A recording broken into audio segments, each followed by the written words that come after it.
ஆசீர்வதிப்பாராக. வாக்குத்தத்தத்தை அடிக்கடி சொல்லிக்கிட்டே இருங்க. அதை நீங்கள் என்ன ஆகும் அப்படின்னாக்கா வெடிச்சு பலூன் எத்தனை பேர் பார்த்துருக்கீங்க? அந்த பலூனில் என்ன பண்ணுறீங்க? சின்ன பலூனாக இருக்குது, ஊத ஊத என்னதுங்க அது பெருசாகிட்டே இருக்குது. பாருங்க, மனுஷனுடைய உடல் வந்துட்டு எலாஸ்டிக் போல தேவன் படைத்திருக்கிறாராம். எப்படி படைச்சிருக்கிறாருங்க? எலாஸ்டிக் போல. இந்த எலாஸ்டிக் போல் இருக்கிற உடம்பு ஒரு மனிதன் ஒல்லியாக இருக்கிறான், 40 கிலோ இருக்கான்னு வச்சுக்கோங்களேன். இன்னொருத்தனை பக்கத்தில் பார்க்குறோம், கூகுளில் செக் பண்ண, உலகத்தில் அதிகமான எடை கொண்ட நபர் யார் அப்படின்னு சொல்லி எடுத்திருக்காங்க, கணக்கு எடுத்திருக்காங்க. அதில் ஒருத்தர் அமெரிக்காவில் இருந்திருக்கிறாரு. அவருடைய எடை பார்த்தீங்கன்னாக்கா 635 கிலோ. எவ்வளோங்க? 635 கிலோ ஹையஸ்ட் வெயிட் ரெக்கார்ட் பண்ணியிருக்கிறாங்க. அவரை பார்த்தீங்கன்னாக்கா அப்படியே பயங்கர குண்டாக இருக்கிறாரு. அவ்வளோ தலை தான் இருக்குது, உடம்பு கை காலெல்லாம் பயங்கர பெருசாக இருக்குது, எந்திரிக்க கூட முடியாது, உட்காந்து இருக்கிற மாதிரி தான் இருக்கிறார் அவர். அப்போது 40 கிலோ இருக்கிறவனுக்கு இருக்கக்கூடிய உடல் தான் அவருக்கும் இருக்குது.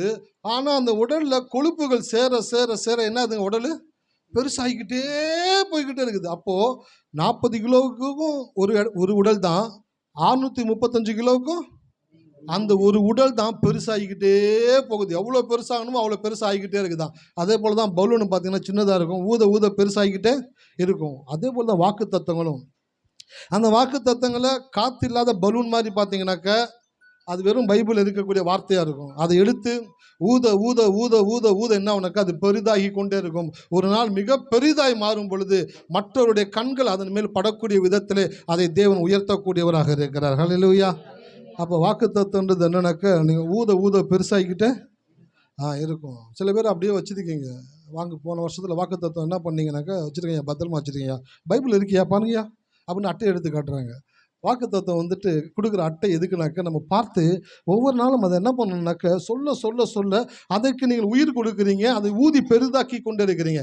யார் உயிர் கொடுத்து ஊதி பெருசாக்குறாங்களோ அவங்களுடைய வாழ்க்கையில் அந்த வாக்கு தத்தங்கள் வேலை செய்யக்கூடியதாக இருக்கிறது. ஸோ இந்த வாக்கு தத்தத்தை தொடர்ந்து அறிக்கை செய்துக்கிட்டே வருகிறோம். வாழ்க்கையில் புகழ்ச்சி, கீர்த்தி, மகிமை எல்லாவற்றையும் தேவன் கொண்டு வந்து சேர்க்கக்கூடியவராக இருக்கிறார். ஆமென். ஹல்லேலூயா. அந்த மாலை வழியில் ஒரு சிறிய காரியத்தை சொல்லிட்டு வார்த்தைகளோட கடந்து போகலான் இருக்கிறேன். நீங்கள் தேவனுக்கு முன்பாக எப்படி நடந்து கொள்ளுகிறீர்கள் என்பதை குறித்து தேவன் கவலைப்படுவதில்லை. நீங்கள் மனிதர்களுக்கு முன்பாக எப்படி நடந்து கொள்ளுகிறீர்கள் என்பதை குறித்து தான் தேவன் அக்கறை உள்ளவராக இருக்கிறார். ஹல்லேலூயா. எத்தனை பேருக்கு வார்த்தை புரிஞ்சிச்சு? கடவுளுக்கு முன்பாக நீங்க எப்படி இருக்கிறீங்க அப்படின்றத குறித்து கடவுள் அதை பெருசாக நினச்சிக்கிறதே கிடையாது. ஏன் அப்படின்னு தெரியுங்களா? நீங்கள் கடவுள்கிட்ட வந்தீங்கன்னாக்கா பயபக்தியாக வருவீங்க, கரெக்டாக உட்காருவீங்க, கரெக்டாக கும்பிடுவீங்க, கரெக்டாக சோத்திரம் சொல்லுவீங்க, எல்லாத்துலேயும் பர்ஃபெக்டாக இருப்பீங்க. ஆனால் கடவுளை வணங்குவதற்கான அர்த்தம் என்ன அப்படின்னாக்க, கடவுளை வணங்கும் பொழுது கடவுளினுடைய பிரதிபலிப்பு நமக்குள்ளாக வந்து நாம் மற்றவர்களிடத்தில் எப்படி பிரதிபலிக்கிறோம் என்பதை வைத்து தான் நீங்கள் கும்பிடுற கடவுள் எப்படிப்பட்டவன்றதை மற்றவர்கள் அறிந்து கொள்ளக்கூடியவர்களாக இருக்கிறார்கள். ஹல்லேலூயா. அதனால கடவுளுக்கு முன்பாக வரும் பொழுது நீங்கள் எப்படி இருக்கிறீங்க அப்படின்றத குறித்து கடவுளுக்கு ஒன்றுமே கேர் பண்ணுறதே கிடையாது. ஏன்னா அவர் கடவுள், அதை அவர் விரும்புகிறதும் கிடையாது. ஆனால் தன்னை வழிபடுகிற மக்கள் சக மனிதர்களோடு கூட பழகும் பொழுது அவர்கள் எப்படி இருக்கிறார்கள் என்பதை தேவன் உன்னிப்பாய் கவனிக்கக்கூடியவராக இருக்கிறார். ஹல்லேலூயா. எத்தனை பேர் இருக்கீங்க? ஆமாம். ஸோ பக்தி என்பது தேவனுக்காக காட்டும் வெறி அல்ல, பக்தி என்பது தேவனுக்காக வாழும் நெறி. பக்தின்ற வார்த்தைக்கு என்ன அர்த்தம்னாக்க, நான் கடவுளுக்காக எப்படி இருக்கிறேன் பாரு, நான் எவ்வளோ வைராக்கியமாக இருக்கிறேன் பாரு. கடவுளுக்கு வைராக்கியம் பாராட்ட வேண்டிய விஷயமே கிடையாது. ஏன் தெரியுங்களா? அவர் கடவுள், எல்லாவற்றையும் அவரால் செய்ய முடியும். ஆனால் கடவுள் சொன்னபடி நீங்கள் வாழ்றீங்க பார்த்தீங்களா, அதுதான் தேவன் பக்தியாக கன்சிடர் பண்ணக்கூடியவராக இருக்கிறார். ஹல்லேலூயா. ஆமாம். அதனால் பக்தி, வேதத்தில் வசனம் இருக்குது சங்கீதத்தில், பக்தி உள்ளவனை கர்த்தர் தெரிந்து கொண்டார் என்று அறியுங்கள். பக்தி உள்ளவனை கர்த்தர் தமக்காக தெரிந்து கொண்டாராம். நான் நினச்சி பார்த்தேன், பக்தி உள்ளவனாக்க தினந்தோறும் பைபிள் வாசிக்கிறவன், ஜெபிக்கிறவன், வாரத்தில் 2 நாள் உபவாசிக்கிறவன், ஆலயத்துக்கு தொடர்ந்து வருகிறவன், காணிக்க தசமபாகம் கொடுக்குறவன், யாரை பார்த்தாலும் சோத்திரம் சொல்கிறவன், அவன் தான் பக்தி உள்ளவன் யோசித்தேன். ஆனால் கடவுள் சொல்கிறாரு, அவன் என்னடா பக்தி உள்ளவன்? அதன் விளைவாய் அவனுடைய கேரக்டர் எப்படி மாறுது, அவனுடைய பிஹேவியர் எப்படி மாறுது, அவன் எப்படி அன்பாக இருக்கிறான், மன்னிக்கிறான், அன்பு கூறுகிறான், மற்றவங்களுக்கு சகித்து கொள்கிறான், மற்றவங்களுக்கு எப்படி உதவி செய்கிறான், எப்படி அவனுடைய பிரதிபலிப்பு இருக்கிறதோ அதை தான் தேவன் பக்தியாக கன்சிடர் பண்ணக்கூடியவராக இருக்கிறார். ஹல்லேலூயா. எத்தனை பேர் இருக்கீங்க? ஆமாம். பக்தின்றதுக்கு நம்ம ஆளுங்க தப்பான விளக்கத்தை கொடுத்தனால அந்த இந்து மதத்தை சேர்ந்த சகோதரர்கள் பார்த்தீங்கன்னாக்க தீயில நடக்கிறது, வேல் குத்திக்கிறது, தேர் இழுக்கிறது, தங்களை வருத்திக்கிறாங்க. நான் கடவுளுக்காக நான் வருத்திக்கிறேன். அதெல்லாம் செஞ்சு முடிச்சுட்டு ட்ரெஸ்ஸை மாட்டிட்டு வெளியில் வந்தோன்னே மம்மி டேடின்னு பேச ஆரம்பிச்சிடுறாங்க. அப்பா, நீ செஞ்ச காரியங்கள் கடவுளுக்கு ஒன்றும் பிரயோஜனம் கிடையாது. நீ செய்ய போகிற செயல்களில் தேவன் கவனம் உள்ளவராக இருக்கிறார். ஹல்லேலூயா. அந்த காரியங்களை தேவன் கவனிக்கிறார். அவனை தான் கடவுள் பக்தி உள்ளவன் என்று அங்கீகரிக்க கூடியவராக இருக்கிறார். இன்னொரு விஷயம் சொல்லட்டுங்களா? பக்தின்றதுக்கான இன்னொரு டெஃபினேஷன் என்ன தெரியுங்களா? உங்களுக்கு ஒருத்தவங்க தவறு பண்ணிட்டாங்க, உங்களுக்கு தப்ப ஒரு விஷயத்தை செஞ்சுட்டாங்க. அவங்க உங்ககிட்ட சாரி கேட்குறாங்கன்னு வச்சுங்களேன், என்னை மன்னிச்சிடுங்க அப்படின்னு சொல்லி கேட்குறாங்க. மன்னிக்க முடியாத செயல் தான், ஆனால் செஞ்சுட்டாங்க. இப்போ மனம் வருந்தி மன்னிப்பு கேட்குறாங்க. அப்போ நீங்கள் அந்த இடத்துல அவங்கள மனப்பூர்வமாக அவங்கள மன்னிச்சுட்டு நான் அவங்கள மன்னிக்கிறேன் அப்படின்னு நீங்கள் சொல்கிறீங்க பார்த்தீங்களா? அதை தான் தேவன் பக்தியாக கருதுறாரு. ஹல்லேலூயா. நான் பைபிள் படிச்சுட்டே இருந்தேன், மத்தேயுல எடுத்து வாசித்து பார்த்தேன். மத்தேயுல போட்டிருக்கிறாரு, சத்துருக்களை சிநேகியுங்கள், உங்களை சபிக்கிறவர்களை, உங்களை பகைக்கிறவர்களுக்கு, உங்களை நிந்திக்கிறவர்களுக்காகவும் துன்பப்படுத்துகிறவர்களுக்காகவும் ஜெபம் பண்ணுங்கள். இந்த வசனத்தை எத்தனையோ முறை படிச்சிருக்கிறேன். ஆனால் அன்னைக்கு உட்காந்து படிக்கிறேன், ஆவியானவர் உள்ளுக்குள்ள அப்படியே பேசுகிறாரு. பேசும்போது சொல்கிறாரு, டேனியலு அந்த வசனத்தை எத்தனை முறை நீ படிச்சிருக்கிறேன். அதில் இருக்கிற முக்கியமான விஷயம் என்ன தெரியுமா? முதல் வசனத்தை படி அப்படின்னாரு. ஃபஸ்ட்டு வசனம் என்னதுங்க? சத்துருக்களை. ஆமாம், ஸ்நேகம்ன்ற வார்த்தைக்கான உச்சக்கட்ட அர்த்தம் என்ன தெரியுங்களா? உங்களுடைய சத்துருக்களை சிநேகிக்கிறீங்க பார்த்தீங்களா, அதுதான் சிநேகத்தினுடைய உச்சக்கட்டமாக இருக்குது. அதாவது நீங்கள் உங்கள் சொந்தக்காரங்களை அன்பு கூறுகிறது, உங்களுடைய நண்பர்கள் அன்பு கூறுகிறது, உங்களுடைய வீட்டுக்கு பக்கத்தில் இருக்கிற அன்பு கூறுகிறது, அதெல்லாம் சிநேகத்தினுடைய ரொம்ப கீழ்த்தட்டு ஃபஸ்ட்டு ஸ்டெப்பு தான் நீங்கள் அன்பு கூறுகிறீங்க. எப்போ உங்களுடைய அன்பு விலை உயர்ந்த அன்பாக மாறுது தெரியுங்களா? உங்களுடைய சத்துருக்களை நீங்கள் எப்போ சிநேகிக்கிறீங்களோ அப்போ தான் அந்த சிநேகம்ன்ற வார்த்தைக்கு நீங்கள் உயிர் கொடுக்கக்கூடியவர்களாக இருக்கிறீர்கள். ஹல்லேலூயா. இப்போ சத்துருக்களை சிநேகிக்கிற இடத்திற்கு ஒருத்தன் வந்துட்டான் அப்படின்னாக்க அவனை தான் அடுத்த வசனம் சொல்லுது, இப்படி செய்கிறதுனால் நீங்கள் பரலோகத்தில் இருக்கிற உங்கள் பிதாவுக்கு சொல்லிட்டு அதை நிறுத்திருக்கலாம். வார்த்தை சேர்க்கிறாரு, அவர் நல்லோர் மேலும் தீயோர் மேலும் சூரியனை உதிக்க பண்ணி நீதி உள்ளவர்கள் மேலும் அநீதி உள்ளவர்கள் மேலும் தம் மழையை பெய்ய பண்ணுகிறார்.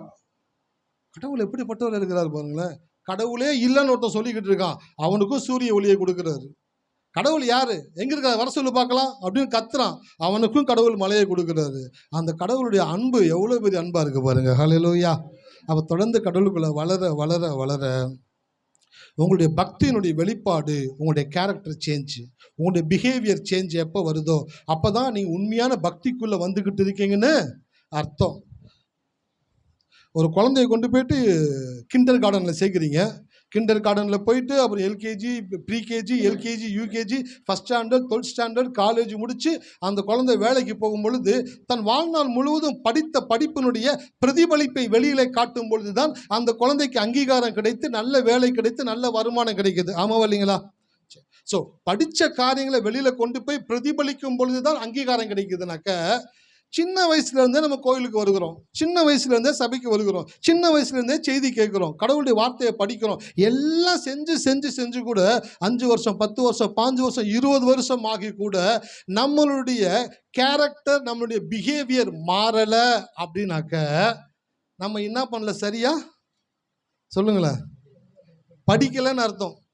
சரியாக படிக்கலை. அதனால தான் நம்ம என்னன்னாக்க 20 வயசு ஆனால் கூட அந்த படித்த காரியங்கள் எதுவுமே தெரியாத ஒரு பிள்ளை எப்படி ஒரு பிள்ளைய மக்குன்னு சொல்கிறோமோ அதே போல் 20 வருஷம் ஆலயத்திற்கு வந்து கூட இன்னும் கோபத்தை கண்ட்ரோல் பண்ண முடியல, ஒருத்தவங்களை மன்னிக்க முடியல, ஒருத்தவங்களை அன்பு கூற முடியல, ஒருத்தவங்களுக்கு உதவி செய்ய முடியல, ஒருத்தவங்க சொல்லும் பொழுது அதை நம்மளால பொறுத்துக்க முடியல. இதெல்லாம் எதை காட்டுதுனாக்க நீங்கள் இன்னும் குழந்தைகளாக இருக்கிறீர்கள்.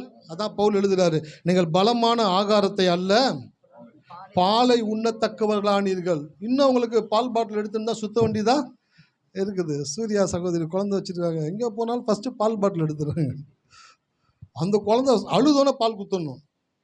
கொஞ்சம் டைம் ஆயிடுச்சுன்னு வச்சிங்களேன், கண்ட்ரோலே பண்ண முடியாது. கத்திக்கிட்டே கத்தி கத்தி கத்தி பால் குடிச்சிக்கிட்டே தான் இருப்பான், ஆனால் கத்திக்கிட்டே தான் இருப்பான். அந்த பால் பாட்டில் ரொம்ப முக்கியமாக இருக்குது. அதே போல் உங்கள் லைஃப்பில் கடவுள் பார்க்குறாரு, என்னடா 5 வருஷம் ஆச்சு, இன்னும் பால் பாட்டில் கையில் வச்சுட்டு சுற்றிக்கிட்டு இருக்கிறேடா, என்னடா பிரியாணி இரண்டு சாப்பிட்ற என்ன இருக்கா இல்லையா உனக்கு?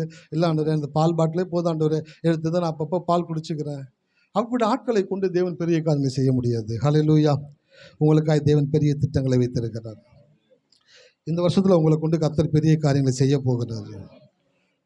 அவருடைய முகத்தை உங்கள் மேல் பிரகாசிக்க பண்ண போகிறாரு. உங்களுடைய பாதைகளை தேவன் செவ்வைப்படுத்த போகிறாரு. உங்களுடைய வழியை நேராக்க போகிறாரு. உங்களுடைய வழியில் அவருடைய வெளிச்சம் உதிக்க போகிறது. இயேசு பிறந்த பொழுது அவருக்காக ஒரு நட்சத்திரம் ஒளியை சுமந்து கொண்டு பூமிக்கு வந்ததாம். அதே போல உங்களுக்குரிய நட்சத்திரம், உங்களுக்குரிய ஒளியை இந்த வருஷத்துல உங்கள் மேல் பிரகாசிப்பிக்கும்படியாய் தேவன் செய்ய போகிறார். ஹல்லேலூயா. கரங்களை தட்டி கர்த்தரை துதிப்போமா? நன்றி நன்றி நன்றி நன்றி நன்றி நன்றி நன்றி நன்றி நன்றி நன்றி நன்றி நன்றி நன்றி. வானத்தில் எத்தனை பேர் நட்சத்திரத்தை பார்த்துருக்கீங்க? எல்லாரும் பார்த்துருக்கீங்களா? உங்களுக்கு ஒரு உண்மையை சொல்கிறேன், நீங்கள் பார்க்குறது நட்சத்திரம் கிடையாது. பல நூறு பல ஆயிரம் வருஷத்துக்கு முன்பாக நட்சத்திரத்திலேருந்து புறப்பட்ட ஒளி இருக்குது பார்த்தீங்களா? அந்த ஒளி தான் வந்து பூமியை அடைஞ்சிருக்குது. அந்த ஒளியை தான் நீங்கள் பார்க்குறீங்களே தவிர நட்சத்திரத்தை பார்க்கல. ஏன்னா விஞ்ஞானிகள் சொல்கிறாங்க நட்சத்திரத்தை யாருமே பார்க்க முடியாது. ஏன்னா அது பூமியை விட பல லட்சம் கிலோமீட்டர் தள்ளி மிக தூரத்தில் இருக்கிறோம். சூரியனை விட பல மடங்கு பெருசாக நட்சத்திரம். ஆகையினால நட்சத்திரத்தை நம்ம பார்க்கல, நட்சத்திரத்திலேருந்து புறப்பட்ட ஒளியை தான் நீங்கள் வானத்தில் பார்க்குறீங்க. அதுதான் உங்களுக்கு நட்சத்திரம் போல ஒளிக்கிற மாதிரி தெரியுது. இயேசு பிறந்த பொழுது சாஸ்திரிகள் வந்து சொல்றாங்க, அவருடைய நட்சத்திரத்தை கண்டு அவரை பணிந்து கொள்ள. அப்போ இயேசு பிறக்க வேண்டும் என்று எப்ப சொன்னாரு தேவனு? ஆதியாகமத்தில் சொன்னார் பார்த்தீங்களா? அப்போ நட்சத்திரத்தை தேவன் என்ன பண்ணாரா? உதிக்க பண்ணாராம். அந்த நட்சத்திரத்திலிருந்து ஒளி புறப்பட்டு வர ஆரம்பிச்சு இயேசு பிறக்கும் பொழுதுதான் அந்த ஒளி பூமியை வந்து அடைஞ்சிச்சான். அந்த ஒளியை சாஸ்திரிகள் கணக்கிட்டு பார்த்து வான சாஸ்திரங்களை வச்சு சொல்றாங்க, ஸோ இந்த நட்சத்திரம் பூமியில உதிச்சிச்சு அப்படின்னாக்க இந்த பூமியில ஒரு மிகப்பெரிய ஒரு காரியத்தை நடக்க போகுது. என்ன நடக்க போகுது என்று ஆராய்ஞ்சு பார்க்குறாங்க. இந்த உலகத்தினுடைய மீட்பர் ரட்சகர் இந்த பூமியில பிறக்க போகிறார் என்பதை அறிந்து அவர் இருக்கிற இடத்தை தேடி வந்தாங்களாம். தேடி வந்து பார்த்து கொண்டு இருக்கும் பொழுது சொல்றாங்க, அந்த நட்சத்திரம் அவர் இருக்கிற இடம் வரைக்கும் அவர்களுக்கு வழிகாட்டினதான். இந்த மாலை வேளையில் நான் சொல்றேன், உங்களுக்குரிய நட்சத்திரத்தை நீங்கள் பிறக்கும் பொழுதே தேவன் உங்களுக்காக ஏற்படுத்தி வச்சுட்டாரு. அதனுடைய ஒளி டிராவல் பண்ணி வந்துகிட்டே இருக்குது. இந்த வருஷத்துல அந்த ஒளியை தேவன் உங்களுடைய கண்களிலே படும்படி செய்வார். ஹல்லேலூயா. அந்த கண்கள் அந்த ஒளியை படும்படி செய்தார் அப்படின்னாக்க, இதோ உன்மேல் ஒரு ஒளி பிரகாசிக்கிறது. அந்த ஒளி உனக்கென்ற தேவன் எப்படிப்பட்ட வாழ்க்கையை தீர்மானித்திருந்தாரோ அந்த வாழ்க்கைக்குள்ளே உன் கரத்தை பிரித்து அது நடத்தக்கூடியதாக இருக்கிறது. ஹல்லேலூயா. அந்த ஒளி உங்கள் மேலே பிரகாசிக்குது. அந்த ஒளி உங்கள் மேலே பிரகாசிக்குதுன்றதை நான் விசுவாசிக்கிறேன். உங்கள் லைஃப்பில் ஒரு பெரிய ஒரு சேஞ்சை தேவன் கொண்டு வர போகிறார். இந்த 2026 மெயினாக உங்களுடைய ஸ்பிரிச்சுவல் லைஃப்பில் ஒரு பெரிய மாற்றத்தை நீங்கள் பார்க்க போகிறீங்க. எத்தனை பேர்த்துக்குள்ளே இந்த வருஷத்தில் நான் நல்லா பைபிள் வாசிக்கணும், நல்லா செபிக்கணும், கடவுளுக்காக ஏதாச்சும் நான் செய்யணும் அப்படின்ற உணர்வு உங்களுக்குள்ளே வந்திருக்கு அப்படின்னாக்க, நான் சொல்கிறேன், அந்த உணர்வு தானாக வரல, அந்த உணர்வை தேவன் உங்களுக்கு கொடுத்துருக்கிறாரு. ஏன் அந்த உணர்வை தேவன் கொடுத்தாரு அப்படின்னாக்க, அடுத்த கட்ட பிளானுக்கு உங்களை தேவன் மூவ் பண்ணிக்கிட்டு இருக்கிறாரு. ஹல்லேலூயா. உங்களை ஷிஃப்ட் பண்ணுறாரு. அடுத்த கட்ட ஷிஃப்ட்டுக்குள்ளே போக போகிறீங்க. தயாராக இருங்க, ரெடியாக இருங்க. ஃப்ளைட்டில் ஏறி உட்காந்த உடனே சொல்லுவாங்க, எல்லோரும் சீட் பெல்ட் போட்டுங்க அப்படின்வாங்க. சீட் பெல்ட் எதுக்கு அப்படின்னாக்க, ஃப்ளைட்டு போயிட்டு ரன்னிங்கில் போய் தூக்கும் பொழுது அந்த பெல்ட்டு போடணும். இல்லை அப்படின்னாக்க அப்படியே சாயிற இடத்துல வாமிட்டு வர்றதுக்கான வாய்ப்பு இருக்குது. இறங்கும் பொழுதும் சொல்லுவாங்க சீட் பெல்ட் போடுங்கன்னு சொல்லுவாங்க. மேலே பறக்கும்போது மட்டும் நீங்கள் பெல்ட்டை ரிமூவ் பண்ணிடலாம். ஏறும்பொழுதும் இறங்கும்பொழுதும் பெல்ட்டு போடணும். இந்த 2026 நான் சொல்கிறேன், உங்கள் பெல்ட்டை போட்டுக்குங்க. உங்கள் லைஃப்பில் நீங்கள் என்னெல்லாம் எதிர்பார்த்தீங்களோ அதை அடையக்கூடிய உயரத்திற்கு தேவன் உங்களை உயர்த்தக்கூடியவராக இருக்கிறார். ஹல்லேலூயா. கரங்களை தட்டி கர்த்தரை துதிப்போமா? நன்றி நன்றி நன்றி நன்றி நன்றி நன்றி நன்றி நன்றி நன்றி தகப்பனே. இந்த பிள்ளைகளை ஆசீர்வதிப்பீராக. வார்த்தைகளை நேராக கடந்து போகலாம். மத்தேயு 9ஆம் அதிகாரம்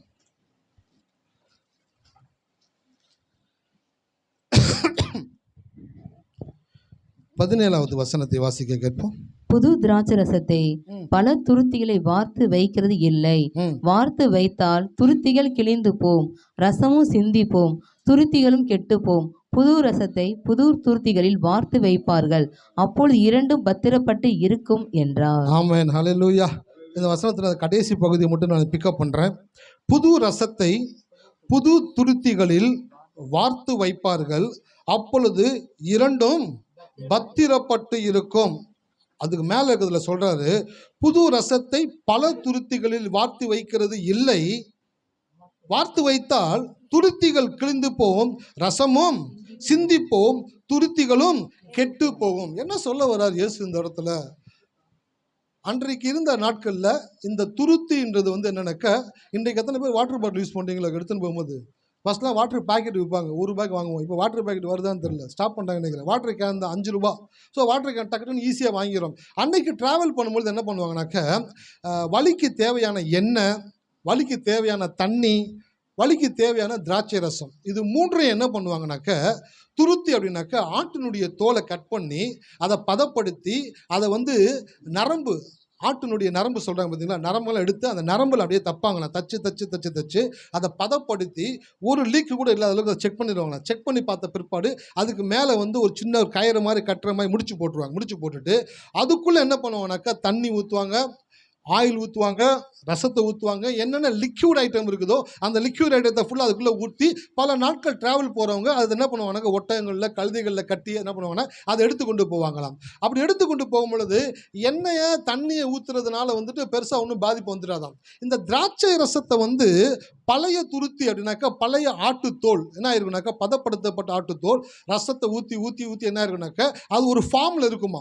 அதில் புது திராட்சை ரசத்தை கொண்டு ஊற்றும் பொழுது என்ன ஆகும் அப்படின்னாக்கா, புதிய திராட்சை ரசம் அதிக என்ன சொல்றதுனாக்கா சக்தி வாய்ந்ததாக இருக்குமா. அந்த கிரேப்ஸ்லேருந்து வரக்கூடிய அந்த ஒயினை அந்த பேக்கில் ஊற்றின உடனே என்ன ஆகுனாக்கா, உள்ளே வாங்கி உள்ளுக்குள்ளே இருந்து அந்த ட்ராவலில் போகும் பொழுது அதுக்குள்ளே ஒரு நியூ கேஸ் ஜென்ரேட் ஆகுமா. பழைய ரசத்தில் கேஸ் அதிகமாக இருக்காது, புது ரசத்தில் கேஸ் அப்போ தான் ஜென்ரேட் ஆகுமா. ஜென்ரேட் ஆகுது என்ன ஆகுனாக்கா, அந்த பேக்குக்குள்ளே அந்த ரசம் மோதி மோதி மோதி உள்ளுக்குள்ளே கேஸ் ஃபார்ம் ஆகி டப்புன்னு ஒரு வெடிக்குமா. அந்த கட்டிருக்காங்க பார்த்தீங்களா நூல், அந்த நூல் அருந்து துருத்தியும் கிழிஞ்சிருமா, அந்த திராட்சை ரசம் என்ன ஆயிருமா, சிந்தி போயிருமா. அப்போ என்ன பண்ணுவாங்கன்னா, ட்ராவல் பண்ணுறவங்க புது ரசமா கடையில் கேட்கும் பொழுது, வீட்டில் பார்க்கும் பொழுது, புது ரசமா பழைய ரசமா, இது பழைய ரசம், அப்போ இந்த பேக்கில் ஊற்று. புது ரசமா, அந்த புது ரசத்தை இந்த பேக்கில் ஊற்று. புது ரசத்தை புது துருத்தியில் ஊற்றி வைப்பாங்களா. அப்போ ரெண்டும் பத்திரப்பட்டு இருக்குமாம். ஹல்லேலூயா. இந்த வசனத்தினுடைய காரியம் என்ன அப்படின்னு சொல்லிட்டு கடந்து போக போகிறேன். இந்த புதிய வருஷத்திற்குள்ள காலடி எடுத்து வைத்திருக்கிற உங்களுக்கு கடவுள் சொல்லுகிற ஒரு காரியம் என்னவென்றால், பழைய மனநிலையோடு, பழைய தோல்வியின் மனநிலை, பழைய பயத்தின் மனநிலை, சந்தேகத்தின் மனநிலை, முடியாது என்ற மனநிலை, கிடைக்காது என்ற மனநிலை, நமக்கெல்லாம் நடக்குமா, நமக்கெல்லாம் இதெல்லாம் வருமா, நமக்கெல்லாம் அது ஆகிற காரியமா சார், யானை கொம்பா இருக்குது, குதிரை கொம்பா இருக்குது, நமக்கெல்லாம் அது கிடைக்குமா, அது நமக்கு வராது சார் அப்படின்ற மனநிலை, பழைய மனநிலையோடு கூட புதிய வருஷத்திற்குள் நீங்கள் தேவனுடைய வாக்கு தத்தங்களை நீங்கள் ரிசீவ் பண்ணினா கூட இந்த வாக்கு தத்தங்கள் உங்களுக்குள்ள போய் என்ன பண்ணுனாக்கா பர்ஸ்ட் ஆகிடும். அப்படின்னாக்கா என்னன்னாக்கா, அது உங்களுக்குள்ள இருந்து வெளியில கடந்து போகக்கூடியதாக இருக்குது. உங்களுக்குள்ள அது வேலை செய்ய முடியாத விதத்தில் உங்களுடைய கண்டெய்னர், உங்களுடைய இருதயம், உங்களுடைய மனது அதை ஏற்றுக்கொள்ளக்கூடிய விதத்தில் இல்லாதபடியினாலே அந்த வாக்கு தத்தங்கள் உங்களுக்குள்ள வேலை செய்ய முடியாததாக இருக்கிறது. ஹல்லேலூயா. பாருங்க, வெற்றியின் மனநிலையில் இருக்கிறவனுக்கு தோல்வியின் வார்த்தைகள் வேலை செய்வதில்லை, தோல்வியின் மனநிலையில் இருக்கிறவனுக்கு வெற்றியின் வார்த்தைகள் வேலை செய்வதில்லை. எத்தனை பேருக்கு புரியுது? ஒருத்தன் வெற்றி பெறக்கூடிய மனநிலைக்கு வந்துட்டான் அப்படின்னாக்க, ஜெயிச்சே தீர்வண்டா அப்படின்றது ஒரு பெரிய ஒரு ஆம்பிஷனோட உள்ள வந்துட்டான். உள்ள வந்தவனுக்குள்ள ஒரு வெறி அனல் உள்ள மூண்டுகிட்டே இருக்கும், ஜெயிக்கணும் ஜெயிக்கணும் ஜெயிக்கணும்ட்டு. சுத்தி இருக்கிறவங்க சொல்றாங்க, இவன் ஜெயிக்க மாட்டான்டா, எப்படி தோக்க போறான் பாரு, இவனால ஜெயிக்க முடியாது அப்படின்ட்டு பல பேர் சுத்தி பேசிக்கிட்டே இருந்தாலும் நெகட்டிவான வார்த்தைகள் இவனுக்குள்ள இருக்கிற பாசிட்டிவான மைண்டை ஒரு நாள் டிஸ்டர்ப் பண்ணவே பண்ணாதான். அதே இன்னொருத்தன் தோத்துருவோமோ அப்படின்ற மனநிலையில உள்ள இருக்கிறான், ஆனா வெளியில பார்த்தா ஆள் ரொம்ப ஸ்ட்ராங்கா இருக்கிறான், போல்டா இருக்கிறான். கோலியாத்து, தாவீது எடுத்துக்கோங்களேன். கோலியாத்து நிக்கிறான் அந்த இடத்துல, எல்லாரும் பயப்படுறாங்க, அவனுக்குள்ள அவ்வளோ பெரிய சக்தி இருக்குது போல உணர்றாங்க. ஆனா அவனுக்குள்ள என்ன இருக்குது? தாவீதை பார்த்த உடனே கோலியாத்துக்குள்ள ஒரு பயம் வந்துருச்சு. என்னன்னா, பெரிய ஆட்களா இருந்தா பயம் வந்துடாது, ஆனா சின்ன பையன் வர்றானே, இவன் நம்மள என்ன பண்ணுவான் அப்படின்னு அவனோட மைண்ட் நெகட்டிவாக திங்க் பண்ண ஆரம்பிக்குது பாருங்க. வேணுமுனே கடவுள் செஞ்சார், வேணுமுனே தாவீது போய் நிற்கிறான். கோலியாத் அவ்வளோ உயரமாக இருக்கிறான், தாவீது சின்னதாக இருக்கிறான். கோலியாத் அப்படியே தாவீதை பார்க்குறான். பார்க்கும் பொழுது ராஜாவும் வரலை, பெரிய ராட்சதர்களும் வரலை, ஒரு சின்ன ஒரு பையன் அமைச்சிருக்காங்களே, இவன் நம்மளை தோக்கடிச்சிருவானா, அவனுக்குள்ள அவ்வளோ பெரிய ஆற்றல் இருக்குதா அப்படின்ட்டு அவன் மைண்டு நெகட்டிவாக திங்க் பண்ணிக்கிட்டு இருக்குது. தாவீதுக்குள்ள ஒரு பாசிட்டிவான ஒரு மைண்ட் செட் இருக்குது. என்னன்னாக்க, சேனைகளின் கர்த்தருடைய நாமத்தை நிந்திக்கிறதுக்கு விருத்தச்சேதனம் இல்லாத இந்த பெலிஸ்தியன் எம்மாத்திரம் கர்த்தர் இந்த யுத்தத்துல ஜெயம் கொடுப்பார் என்று ஜெயிக்கணும் அப்படின்ற மைண்ட் செட்டுக்கு உள்ள வந்துட்டான். சுத்தி இருக்கவங்களாம் சொல்றாங்க, ராஜா சொல்றாரு, தம்பி வேணாண்டா, பார்க்க பச்சை மைதா மாதிரி இருக்கிற, ஒரு நசி கொஞ்சம் பூரி சுட்டாலும் சுட்டுருவான், போகாத. நானே போகல, நீ போறேன்றியப்பா. அவன் சொல்றான், சார் அந்த பைபிள் ஆகிங்க சார், ஒரு விஷயம், எங்கள் அப்பாவுடைய ஆடுகளை வந்து ஒரு சிங்கம் பிடிச்சிச்சு, ஒரு கரடி வந்து பிடிச்சிச்சு, என்னடா பண்ணனாரு, விட்டன, நான் தொடர்ந்து போய் சிங்கத்தையும் பிடிச்சி கரடியும் பிடிச்சி அது வாயை கிழிச்சு அந்த ஆட்டை நான் மீட்கும்படி எனக்கு கர்த்தர் உதவி செய்தார் அப்படின்னு சொன்ன உடனே சவுலு பார்க்குறான், எங்கள் அப்பா நான் ஜான் தண்டி தான் இருக்கிறான், பயங்கரமான ஆளாக இருப்பான் போல இவன், சரி போப்பா கர்த்தரோடு இருப்பான்னு சொல்லிட்டான். போய் நிற்கிறான் யுத்தத்தில். இங்கே இருக்கவங்களாம் சொல்கிறாங்க, அவன் சிறு வயது முதல் யுத்த வீரன் கோலியாத், அவனை உடைய பாரு, அவனோட ஆயுதத்தை பாரு, ஒன்னால் அவனை ஜெயிக்க முடியாது. 1000 பேர் 1000 சொல்கிறாங்க. அவன் ஒரே மைண்ட் செட்டில் இருக்கிறான். என்ன மைண்ட் செட்டில் இருக்கிறான்னாக்கா, இந்த யுத்தத்தில் நான் கட்டாயம் ஜெயிப்பேன். ஹல்லேலூயா. வெற்றியின் மனநிலைக்குள் இருக்கிறவனை தோல்வியின் வார்த்தைகள் ஒன்றும் செய்வதில்லை, தோல்வியின் மனநிலைக்குள் இருக்கிறவனை வெற்றியின் வார்த்தைகள் ஒன்றும் செய்கிறது இல்லை. ஒரு ஓட்டப்பந்தயம் பாருங்க, 1000 மீட்டர் ஓட்டப்பந்தயம், எல்லாரும் ஓடுறாங்க, ஒருத்தன் மட்டும் முந்தி வந்துட்டான். கோடு அங்கே இருக்குது, அந்த ரிப்பன் கட்டியிருக்காங்க, அந்த ரிப்பன் கிட்ட வரைக்கும், அங்கே ரிப்பன் இருக்குன்னா இது வரைக்கும் வந்துட்டான். திரும்பி பார்க்குறான், பின்னாடி யாருமே வரல. இவனுக்கு ஒரே சிரிப்பு, என்னடா அது இத்தனை பேர் ஓடினானுங்க, நம்ம ஒருத்தர் தான் வந்திருக்கோம்ட்டு இப்படி பொறுமையாக நடந்து போனான். நடந்து போயிட்டு அந்த ரிப்பன் கிட்ட போனான். பார்த்துக்குங்க, எங்கேயோ அந்த ஒருத்தன் மின்னல் வேகத்தில் வந்து அவன் அந்த ரிப்பன் கிட்ட போகிறதுக்குள்ள இவன் டக்குன்னு ரிப்பனை கட் பண்ணிட்டு முன்னாடி போயிட்டான். ஸ்டேடியமே கத்துது, கேமராமேன்கள்லாம் ஆச்சரியப்படுறாங்க, எல்லாரும் கரகோஷம் பண்ணுறாங்க. என்னன்னாக்க, என்னைக்குமே வெற்றி அடைவதற்கு முன்பாக உனக்குள் அகந்தை வரக்கூடாது. ஹல்லேலூயா. ஆமாம், யாருமே இல்லைன்னு நினைக்கக்கூடாது. நம்ம தானே இருக்கிறோம், நம்மளை யார் ஜெயிக்க போகிறா, நம்மளை என்ன பண்ண முடியும் அப்படின்ற ஒரு தெனாவட்டோடு கூட அந்த ரிப்பன் கிட்ட வரைக்கும் போனான். ஆனால் இன்னொருத்தன் டக்குன்னு அடிச்சுட்டு போனான். பார்த்துங்க, ஃபர்ஸ்ட் ப்ரைஸ் அவனுக்கு கொடுத்தாங்க, இவனுக்கு செகண்ட் ப்ரைஸ் வந்துச்சு. ஹல்லேலூயா, ஹல்லேலூயா. இப்போ பாருங்க, வாழ்க்கையில் புதிய வருஷத்துக்குள்ள போற நீங்க ஒரு புதிய மனநிலைக்குள்ள கடந்து வாங்க. ஃபர்ஸ்ட் உங்க மைண்ட் செட்டு தான் உங்க லைஃபை மாற்றக்கூடியதாக இருக்கிறது. எத்தனை பேர் இருக்கீங்க? அப்போ புதிய வருஷத்துக்குள்ள போறீங்க, புது ரசத்தை புது துருத்திகளில். ஆமா, இப்போ புதிய வாக்கு தத்தங்களை கடவுள் கொடுக்குறாரு. இந்த வருஷம் வாக்கு தத்தம் கொடுத்துருக்காரு கடவுள். ஸோ இந்த வாக்கு தத்தங்கள் உங்கள் வாழ்க்கையில் நிறைவேற வேண்டும் என்றால் நீங்கள் என்ன செய்யணும்? முதலாவது உங்களுடைய மைண்டை வந்து ஃபர்ஸ்ட் நீங்க புதுசாக்கணும். ஃபர்ஸ்ட் உங்க மைண்டை புதுசாக்குனீங்கன்னா மட்டும்தான் வாக்கு தத்தம் உங்களுக்குள்ள வேலை செய்யக்கூடியதாக இருக்கிறது. புதுசு அப்படின்ற வார்த்தைக்கு மனிதர்களுடைய கலாச்சாரத்தில் என்ன அர்த்தம் கொடுக்குறாங்க அப்படின்றத பார்த்துட்டு கடவுள் அதுக்கு என்ன அர்த்தம் கொடுக்குறான்றதை உங்களுக்கு நான் காண்பிக்க போகிறேன். மனிதர்கள் புதுசு அப்படின்னா என்ன நினைக்கிறாங்க அப்படின்னாக்க, லேடிஸுங்களை குறித்து சொல்லுவோமே, இந்த கிறிஸ்மஸ்க்கு நியூ இயருக்கு பொங்கலுக்கு புது ட்ரெஸ்ஸு புது புடவை வந்திருக்கு, நியூ டிசைன் வந்திருக்குன்னு வீராஸில் போடுறான். நேராக போகிறாங்க, நிறைய பேர் புது ட்ரெஸ் வாங்கிட்டாங்க. அந்த மாடல் வந்து என்ன ஆயிடுச்சுனாக்கா சேல்ஸ் ஆயிடுச்சு. இவங்க பார்க்குறாங்க, சிஸ்டர் எங்கே வாங்கினீங்கன்னு கேட்குறாங்க. இந்த மாதிரி வீராஸில் வாங்கணும். திருப்பி அந்த கடைக்கு போகிறாங்க. அவன் சொல்கிறான், அம்மா கட்டாயம் ஒரு 10,000 பீஸ் வந்துச்சு, எல்லாமே சேல்ஸ் ஆயிடுச்சுமா, திருப்பி ஆர்டர் போட்டிருக்கோம், 2 நாள் கழிச்சு வாங்க கொடுக்குறோம் அப்படின்ட்டாங்க. நீங்களும் வீட்டுக்கு போகிறீங்க, திருப்பி 1 நாள் கழிச்சு வர்றீங்க, அதே மாடல் எடுத்து போடுறான், நீங்கள் பார்க்குறீங்க, புதுசு எடுத்துட்டீங்க, இப்போ எடுத்துகிட்டு வீட்டுக்கு வர்றீங்க. இப்போ நீங்கள் கட்டின சேலை, அதே புது சேலையை இன்னொருத்தவங்களும் கட்டிட்டு வராங்க. ரெண்டுமே புதுசாக இல்லையா? சொல்லுங்களேன், ரெண்டுமே புதுசு தான்.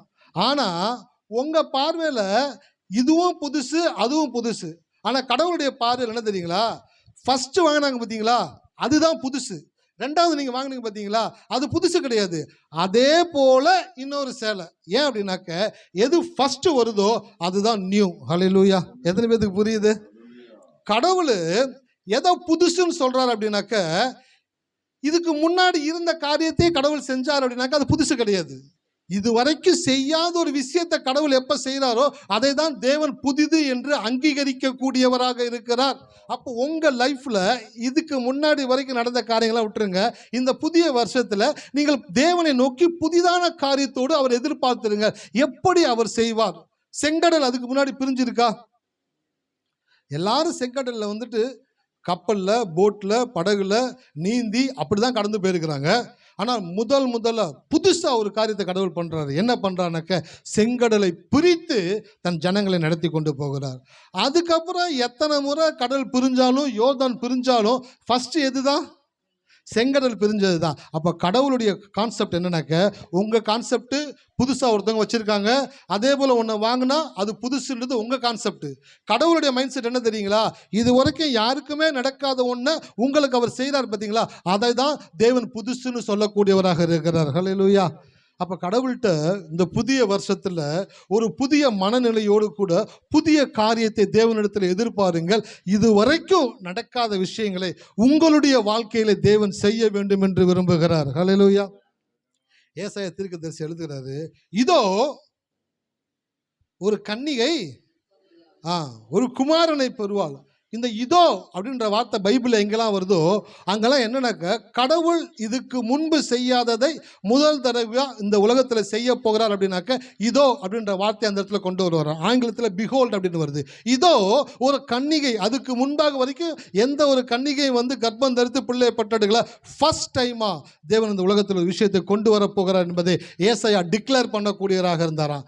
அதே போல் இன்றைக்கு ஏசாயா என்ன சொன்னாரோ அதே போல் இன்றைக்கு ஊழியக்காரன்ற ஸ்தானத்தில் இருந்து நான் இன்றைக்கு உங்களுக்கு ஒன்று சொல்கிறேன். இதோ ஒரு புது விதத்திலே தேவன் உங்களை ஆசீர்வதிக்க போகிறார். ஹல்லேலூயா. ஒரு புதிய விதத்திலே உங்களுக்குரிய ஆசீர்வாதங்களை தேவன் உங்களுடைய கரத்தில் கொண்டு வந்து சேர்க்க போகிறார். ஹல்லேலூயா. எத்தனை பேர் இருக்கீங்க? உங்களுடைய அம்மா அப்பா இல்லை உங்களுடைய தாத்தா பாட்டி யாரோ உங்கள் ரிலேஷன்ஸில் செஞ்ச சில நன்மையான காரியங்களுக்காக உங்களை தேவன் ஹானர் பண்ண வேணும்னு விரும்புகிறாரு. அதை இந்த வருஷத்தில் நீங்கள் எதிர்பார்க்காத விதத்தில் எதிர்பார்க்காத நபர்களிடத்திலிருந்து உங்களுக்கு ஒரு நன்மையான ஒரு விஷயத்தை தேவன் உங்களுடைய கரத்தில் கிடைக்கும்படி செய்ய போகிறார். ஹல்லேலூயா. எப்படி ஏசாயா சொல்லும் பொழுது எல்லாரும் சிரிச்சாங்க. எப்படி அவர் கன்னிகை கர்ப்பவதி ஆக முடியுமா? அவன் சொன்னான், இதோ புது காரியத்தை தேவன் செய்ய போகிறார் என்று சொல்லி தன்னுடைய தீர்க்க தரிசனத்தை சொன்னது போல இன்றைக்கு நான் உங்களுக்கு சொல்லுகிறேன், இதோ ஒரு புதிய விதத்திலே தேவன் உங்களை ஆசீர்வதிக்க போகிறார். ஹல்லேலூயா. எத்தனை பேர் விசுவாசிக்கிறீங்க? விசுவாசிக்கிறவங்க மட்டும் கரத்தை தட்டி கர்த்தருக்கு நன்றி சொல்லுங்களேன். நன்றி நன்றி நன்றி நன்றி நன்றி நன்றி நன்றி நன்றி நன்றி நன்றி நன்றி நன்றி ஆண்டவரே, நன்றி ஆண்டவரே. புதிய விதத்தில் உடைய பிள்ளைகளை ஆசீர்வதிங்க ஆண்டவரே. புதிய கதவுகள் இயேசுவின் நாமத்தினால திறக்கப்படட்டும். புதிய வழிகள், புதிய வாய்ப்புகள், புதிய ஆசீர்வாதங்கள், புதிய சாத்தியக்கூறுகள், புதிய ஊழியத்தின் துவக்கம் ஆண்டவரே, புதிய நன்மைகளினாலே உம்முடைய ஜனங்களை நிரப்பும்படியாய் நான் செபிக்கிறேன் கர்த்தாவே. இந்த வேளையிலே அவர்களுக்குரிய ஆசீர்வாதத்தின் கதவுகள் திறக்கப்படுகிறதற்காக நன்றி செலுத்துகிறேன் ஆண்டவரே. ஆமென் ஆமென் ஆமென். ஹல்லேலூயா. எத்தனை பேர் இருக்கீங்க? God love to do new things. God love those who expect new things. கடவுள் புது விஷயத்தை செய்ய ஆசைப்படுகிறார். இரண்டாவது, எவர்கள் தேவனிடத்திலே புதிய விஷயங்களை எதிர்பார்க்கிறார்களோ அவர்களை தேவன் நேசிக்க கூடியவராக இருக்கிறார். கடவுள் யாரை நேசிப்பாருங்க? யாரு புது விஷயத்தை கடவுள்கிட்ட எதிர்பார்க்கிறாங்களோ அவங்களை கடவுள் நேசிக்கிறார். ஏன்? புது விஷயத்தை பண்றதுக்கு கடவுளுக்கு ரொம்ப பிரியமா இருக்குது. ஹல்லேலூயா. எத்தனை பேர் இருக்கீங்க? ஆமாம். குபேரன் பிரதர் நல்லா பாட்டு பாடுவார். ரேணுகா நல்லா பாட்டு பாடுறாங்க. என்னுடைய மனைவி இப்போ கொஞ்சம் நல்லா பாட்டு பாட ஆரம்பிச்சிட்டாங்க. ஈக்குவலாக அப்படியே ட்ராவல் பண்ணிகிட்டே வராங்க. சீக்கிரத்தில் ஒரு பெரிய சிங்கர் ஆகிடுவாங்க. ஹல்லேலூயா. எத்தனை பேர் விசுவாசிக்கிறீங்க? நான் விசுவாசிக்கிறேன். ஸோ இப்படி மாதிரி பாட்டு பாடுறதுல கொஞ்சம் அப்படியே க்ரோ ஆகிட்டே வர்றீங்களே. பாடிக்கிட்டே வரும்பொழுது நான் திடீர்னு அவங்களை கூப்பிட்டு 3 பேரும் வாங்க இந்த இடத்துல நின்று ஒரு 10 நிமிஷம் கடவுளை குறித்து பேசுங்க அப்படின்ற. என்ன பண்ணுவீங்க?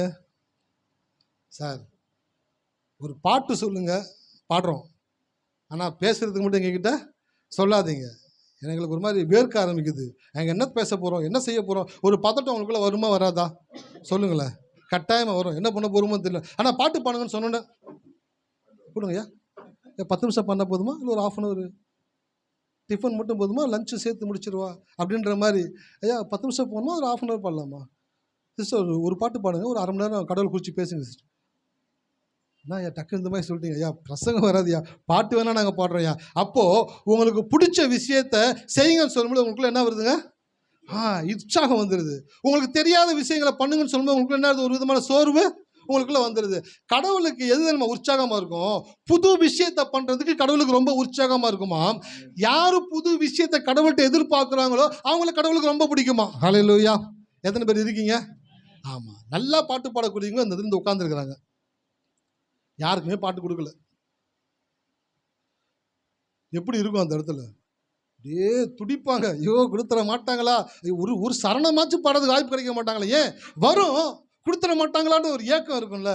அதே போல கடவுள் ஒவ்வொரு நாளும் ஏங்கிக்கிட்டு இருக்கிறாராம். என்ன ஏங்கிக்கிட்டு இருக்கிறார் தெரியுங்களா? நான் புது விஷயத்தை பண்றதுக்கு ரொம்ப ஆசையா இருக்கிறேன். ஆனா என் ஜனங்க என்கிட்ட புது விஷயத்தை எதிர்பார்க்க கூட மாட்றாங்களே. நான் புது காரியத்தை செய்யக்கூடிய தேவன் என்ற ஒரு உணர்வு இல்லாமல் இருக்கிறார்களே. அதான் வசனம் சொல்லுது, தேவனை தேடுகிற உணர்வு உள்ளவன் உண்டோ என்று பார்க்க தேவன் பரலோகத்திலிருந்து மனுபுத்திரன் மேல் கண்ணோக்கமானார். கடவுள் மனிதனை கவனிக்கிறார், பார்க்கிறாரு. என்ன எதிர்பார்க்கிறானாக்க, எனக்கு புது விஷயத்தை பண்றதுக்கு ரொம்ப ஆசை. ஆனா யாருமே புது விஷயத்தை எதிர்பார்க்க மாட்டாங்களே. அவங்க எதிர்பார்க்கும் பொழுது நான் புதிய காரியத்தை செய்யக்கூடியவராக இருக்கிறேன். ஹல்லேலூயா. எத்தனை பேருக்கு புரியுது? கிறிஸ்மஸ்க்கு வெளியில சாப்பாடு ஆர்டர் பண்ணிட்டோம். ஆனா யூஸ்வலா பவானி சிஸ்டர் என்ன பண்ணுவாங்க? சமையல் பண்ணுவாங்க.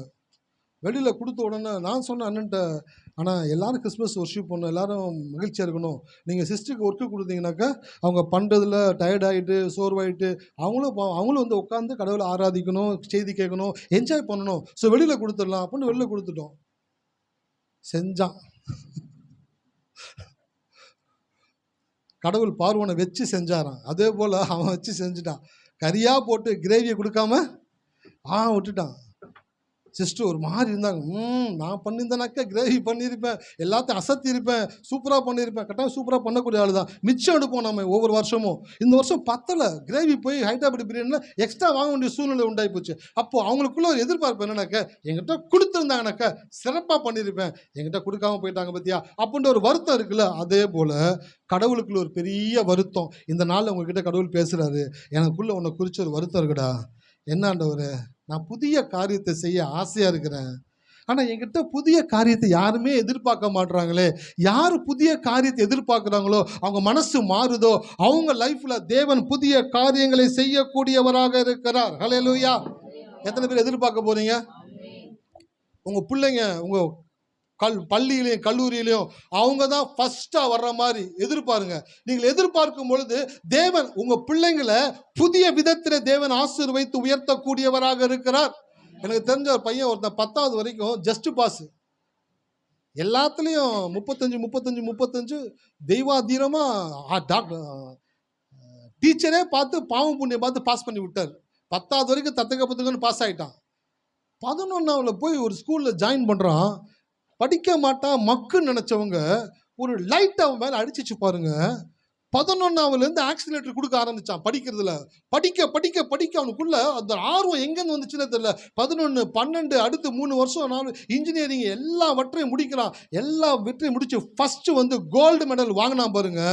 அவனை யாரெல்லாம் மக்குன்னு சொன்னாங்களோ எல்லாரும் மூஞ்சில் அனத்தை பூசிட்டான், கரியை பூசிட்டான். கரியை பூசின மாதிரி இவனை பார்த்து இவனையாச்சும் பார்த்து ஒழுங்கா படி, அவன் எப்படி படிக்கிறான் பாரு, நீ ஒழுங்கா படிக்கிறான். யாரெல்லாம் அவங்க அம்மா காமிச்சு சொன்னாங்களோ அவனுங்க எல்லாம் அரியர்ஸ் வச்சுட்டு போயிட்டாங்க.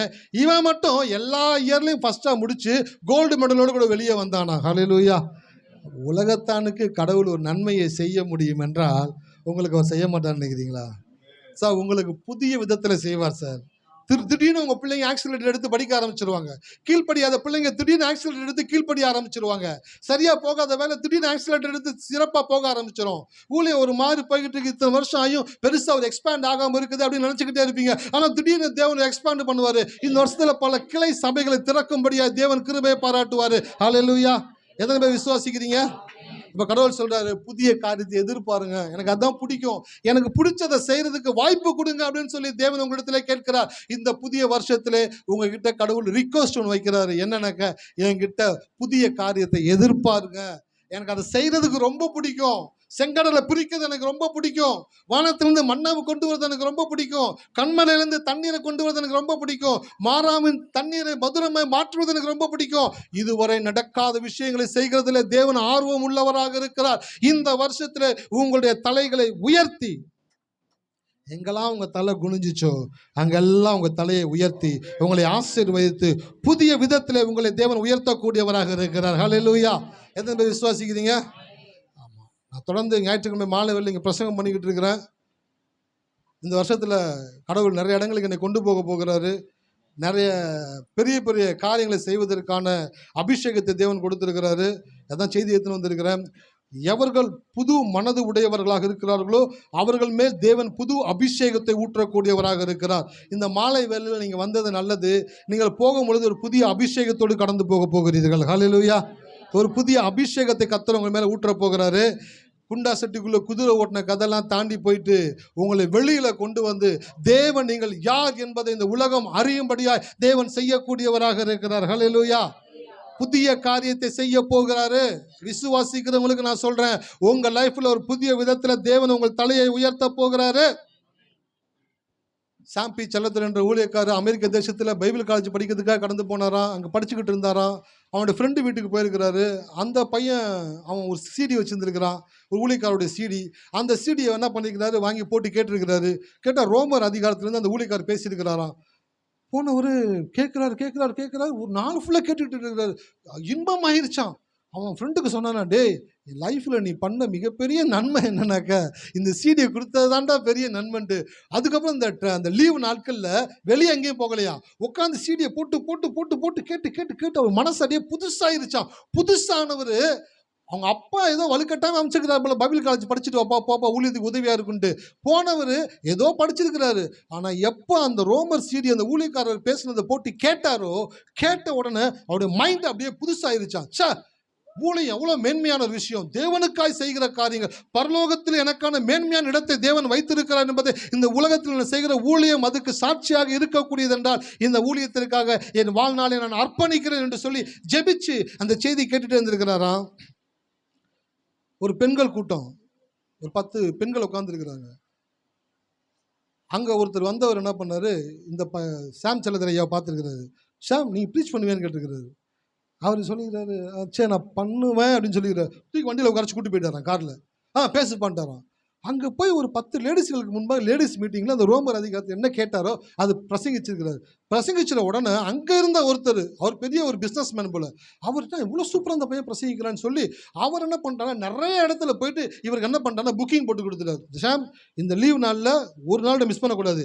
இந்த சர்ச்சில் இன்னைக்கு பேசுகிறேன், அந்த சர்ச்சில் அன்னைக்கு பேசுகிறேன், காலையில் பேசுகிறேன், மதியம் பேசுகிறேன், நைட்டு பேசுகிறேன், ஒரு பெரிய லிஸ்ட்டு போட்டு கையில் கொடுத்துட்டாரு. இவர் பார்த்தாரா, என்ன பிரசங்கிக்க தெரியும்னு சொன்னது ஒரு குத்தமாடா, இவ்வளோ பெரிய லிஸ்ட்டு போட்டு கொடுத்துருக்கீங்களா. அவர் சொன்னாரா, எவ்வளோ லிஸ்ட்டு போட்டாலும் அவ்வளவு என் மனசு புதுசாக இருக்குது. கடவுள் யார் என்பதை நான் அறிந்து கொண்டேன். இந்த கடவுளை குறித்து பேச நான் விருப்பப்படுகிறேன்னு சொல்லி ஒவ்வொரு இடத்துல போய் பிரசங்கிக்கிறாராம். ஜனங்க அப்படியே அனுபவிக்கிறாங்களாம் தேவனுடைய வார்த்தையை. அவருடைய லைஃப்பில் அவர் சொன்னார், என் ஃப்ரெண்டுடைய வீட்டில் போயிட்டு நான் கேட்ட அந்த சீடி என் தலையெழுத்தை மாற்றினது. ஹல்லேலூயா. புது காரியத்தை கடவுள் செய்கிறாரு. உங்கள் லைஃப்பில் நான் சொல்கிறேன், ஒரு எதிர்பாராத விதத்தில் சில நபர்களை தேவன் நீங்கள் சந்திக்கும்படியாக செய்வார். அந்த நபர்கள் மூலமாக அவங்க தான் உங்களுடைய லைஃப்பை ஆக்சிலரேட்டர் பண்ணக்கூடிய விதத்தில் உங்களுக்காய் தேவன் அவர்களை பிறக்க செய்து வளர செய்து வாழச் செய்து உங்களை சந்திக்கும்படியாய் தேவன் செய்ய போகிறார். இந்த 2026 நீங்கள் எக்ஸ்பெக்ட் பண்ணக்கூடிய விதத்தையும் தாண்டி உங்களுடைய தேவன் புதிய விதத்தில் உங்களை ஆசீர்வதிக்கக்கூடியவராக இருக்கிறார். ஹல்லேலூயா. இருக்கீங்க? கர்த்தர் நல்ல ஒரு வசந்த வாசிங்க, வேகமாக கடந்து போகலாம். ரோமர் 12:2.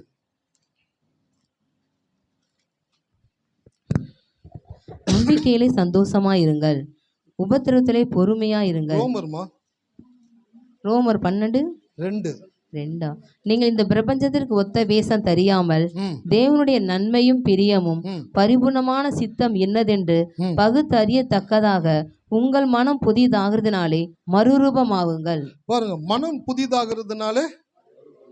ஆமா, எப்ப உங்க மனசு புதுசாகுதோ இப்போ நீங்க என்ன ஆயிடுவீங்க, அடுத்து மறு ரூபம் ஆயிடுவீங்க. மறு ரூபம் என்ன தெரியுங்களா, ஆங்கிலத்தில் எப்படி வருதுனாக்கா டிரான்ஸ்ஃபார்ம். அப்படின்னாக்க ஒரு நிலையிலிருந்து வேறொரு நிலைக்கு நீங்கள் மாற்றப்படக்கூடியவர்களாக இருக்கிறீர்கள்.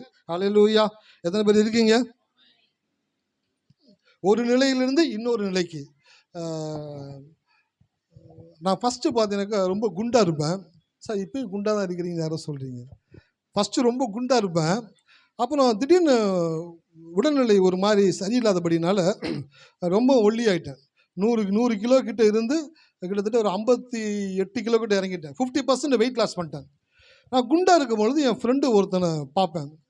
அடிக்கடி போய் மீட் பண்ணுவேன். உன்னை பார்த்தோன்னே ஓடி வந்துடுவான், என்னை கட்டி பிடிச்சிப்பான், கை கொடுப்பான். பேர் குமார். நான் அண்ணன் அண்ணன் அண்ணன்னு சொல்லுவான். சில வருஷங்கள் என்னை பார்க்கல. நான் வெயிட் லாஸ் ஆயிடுச்சு. பார்க்கல. எனக்கு வந்து திருமணத்திற்கான அழைப்பு கொடுக்குறான்.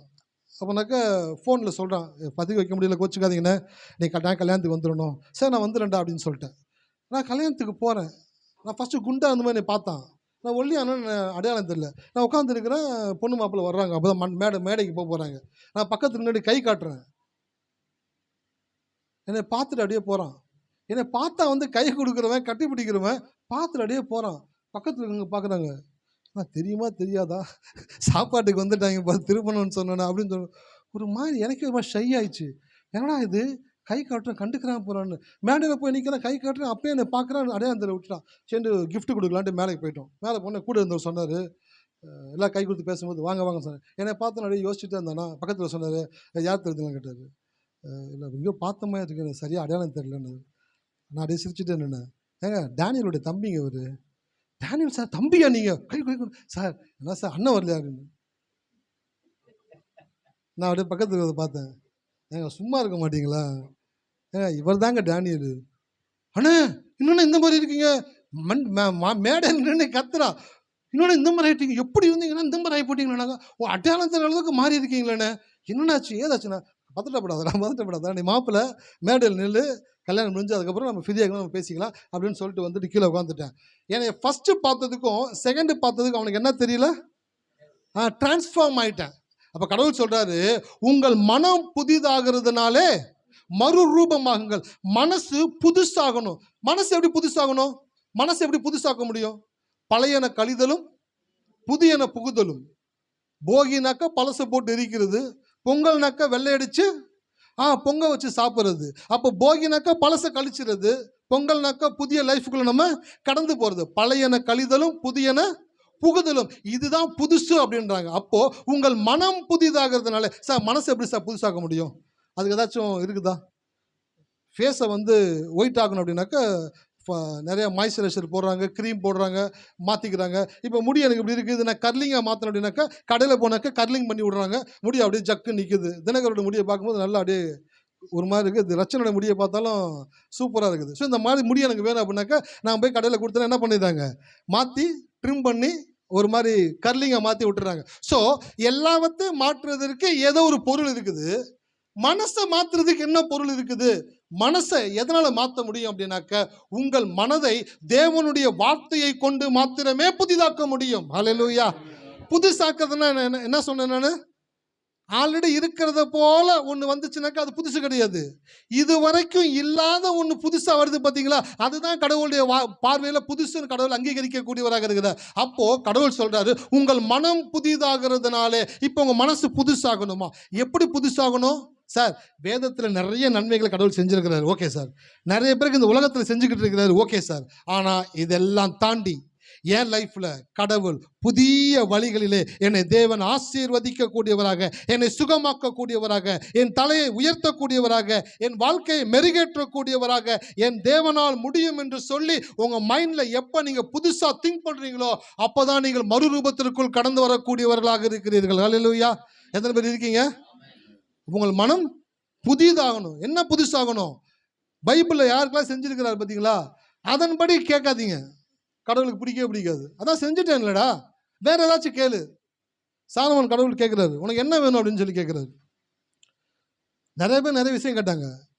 ஆபிரகாம் சொன்னார், நீ எனக்கு என்ன புத்திர சந்தானம் வரலவில்லையே, என்ன பண்ண போறீங்க அப்படின்னு கேட்குறாரு. உனக்கு கட்டாயம் ஒரு குழந்தை பிறக்கும்டா அப்படின்னு அவனுக்கு கர்த்தர் வாக்குறுதி கொடுக்குறாரு. சாலமோனுடைய கனவுல போய் கடவுள் கேட்குறாரு, உனக்கு என்ன வேணும் அப்படின்னு கேட்குறாரு. அவன் என்ன கேட்டான்? ஆண்டவரே, ஏராளமான இந்த ஜனத்தை நியாயம் விசாரிக்கிறதுக்கு நான் சிறு பிள்ளையா இருக்கிறேன், எனக்கு உங்களுடைய ஞானத்தை கொடுங்க ஆண்டவரே என்று சொல்லி அவன் கேட்கும் பொழுது அது தேவனுடைய இருதயத்திற்கு பிரியமாக இருந்தபடினால ஹார்ட்டை டச் பண்ணிட்டான். அவருடைய இருதயத்தை தொட்ட உடனே அவர் சொல்றாரு, ஞானத்தை மாத்திரம் கிடையாது, உனக்கு சத்துருக்கள் இருக்க மாட்டாங்க, உன் லைஃப்ல ஒன்ன மாதிரி ராஜா எவனும் இல்லைன்ற அளவுக்கு ஞானத்தையும் செல்வத்தையும் ஐஸ்வர்யத்தையும் கனத்தையும் மேன்மையும் உனக்கு நான் கொடுக்கிறேன் என்று சொல்லி சாலமோனை தேவன் ஆசீர்வதிக்க கூடியவராக இருந்தார். ஹல்லேலூயா. எத்தனை பேர் இருக்கீங்க? அப்போ கடவுள்கிட்ட புதுசாக கேளுங்க. அவனுக்கு பண்ண மாதிரி அங்கே நடந்த மாதிரி எனக்கு வேணாம் ஆண்டவரே, எனக்கு புதிய காரியத்தை பண்ணுங்க. ஒரு நிமிஷம் கண்களை மூடுவோமா? ஆண்டவர்கிட்ட நீங்கள் சொல்ல போகிறீங்க, என் மனம் புதிதாகிறதுனாலே நான் மறுரூபமாகிறேன் என்று வேதம் சொல்லுகிறபடியினாலே என் மனதை இப்போ புதிதாக்குகிறேன் ஆண்டவரே. உம்முடைய வார்த்தையை கொண்டு, உம்முடைய வார்த்தைகள் என் மனதை புதிதாக்குகிறதற்காக நன்றி ஆண்டவரே. இப்பொழுது ஒவ்வொரு பிள்ளைகளும் தங்களுடைய மனதிலே, சிந்தனையிலே, நினைவிலே என்னென்ன காரியங்கள் அவங்களுடைய வாழ்க்கையில் நடக்க வேண்டும் என்று நினைத்து கொண்டிருக்கிறார்களோ அது எல்லாம் ஒரு புது விதத்திலே, இதுவரை யாருக்கும் நடந்திடாத விதத்திலே, இதுவரை யாரும் கேள்விப்பட்டிராத விதத்திலே, இதுவரை எங்கும் எழுதப்பட்டிராத விதத்திலே உம்முடைய கர்த்தாவே ஜனங்களுடைய வாழ்க்கையிலே புதிய காரியத்தை நீர் செய்து உம்முடைய பிள்ளைகளை ஆசீர்வதிக்கும்படியாய் நான் ஜெபிக்கிறேன் ஆண்டவர். ஆமென், ஆமென், ஆமென். ஹல்லேலூயா. மனசை புதுசாக்குங்க, மனசில் புதுசாக யோசிங்க, கடவுளை குறித்து புதிய காரியங்கள் கடவுள்கிட்ட எதிர்பாருங்க. இன்றைக்கி சத்தியத்தில் ஒரே ஒரு சத்தியத்தை வீட்டுக்கு எடுத்துகிட்டு போங்க. கடவுளுக்கு புதுசாக பண்ணுறதுனா ரொம்ப பிடிக்கும். யார் புதுசாக கடவுள்கிட்ட எதிர்பார்க்குறாங்க அவங்கள கடவுளுக்கு ரொம்ப பிடிக்கும்.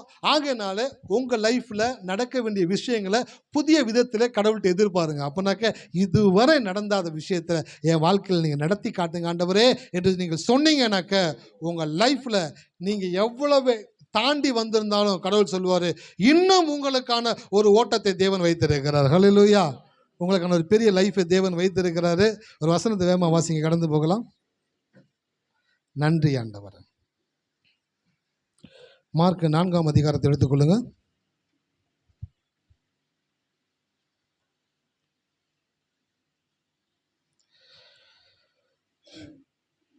அதுக்குள்ளே போகிறதுக்கு முன்பாக ஒரு காரியத்தை சொல்லிட்டு அப்படியே போயிடுறேன்.